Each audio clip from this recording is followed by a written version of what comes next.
Oke, assalamualaikum warahmatullahi wabarakatuh. Perkenalkan, nama saya Muhammad Ryan dengan NIM 3 digit terakhir 155. Jadi di sini saya mau mereview jurnal demokrasinya Bung Yebi yang berjudul Citizenship in Indonesia, Laku Pikir Praktik Warganegaraan dan Politik Lingkungan pada Era Demokrasi Digital. Jadi studi ini atau penelitian ini mengkaji politik lingkungan dalam konteks demokrasi digital Indonesia, terutama setelah ratifikasi Perjanjian Paris. Tulisan ini menyoroti bahwa meskipun kerangka kebijakan iklim Indonesia bersifat demokratis secara prosedural, praktiknya itu masih mengalami distorsi karena dominasi oligarki dan lemahnya partisipasi warga.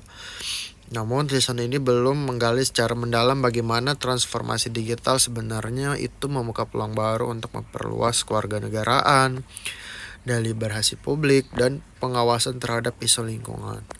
Dalam konteks demokrasi digital, platform seperti media sosial, kanal e-government, open data, dan ruang diskusi daring semestinya itu dapat meningkatkan inklusivitas dan transparansi dalam kebijakan iklim, tetapi potensi ini belum dibahas secara maksimal.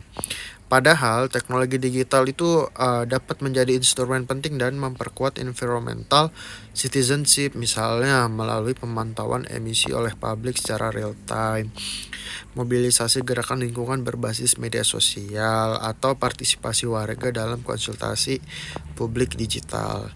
Tantangan post-truth seperti disinformasi iklim, polarisasi digital, serta banjir informasi juga merupakan persoalan yang sangat mempengaruhi kualitas deliberasi demokratis, namun masih dalam luput dari kajian. Nah, dengan memperluas pembahasan ke arah bagaimana teknologi digital dapat menjadi arena konsultasi dan kolaborasi dalam isu perubahan iklim, tulisan ini sebenarnya berpotensi menjadi kontribusi penting bagi studi demokrasi lingkungan. Keterlibatan multi-stakeholder melalui ruang digital aktivis, komunitas adat, akademisi, LSM, hingga individu dapat menjadi fondasi demokrasi partisipatif yang lebih substantif.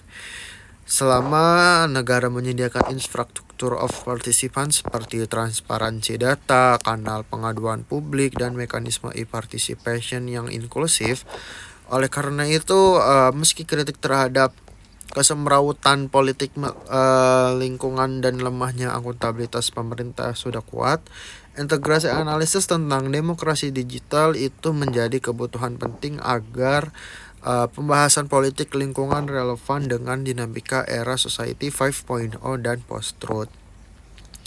Dan juga ini contohnya kayak krisis demokrasi lingkungan yang pertama, itu partai hanya menjadikan isu lingkungan sebagai komoditas kampanye dan tidak menyediakan mekanisme digital bagi warga untuk mengawasi atau terlibat dalam kebijakan lingkungan. Yang kedua ada oligarki ekstraktif tidak hanya mempengaruhi proses legislasi tetapi juga mendominasi ruang digital melalui buzzer, iklan politik, dan agenda setting yang membelokkan diskursus lingkungan. Jadi sekian dari review jurnal demokrasi Bung Yebi dari saya. Wassalamualaikum warahmatullahi wabarakatuh.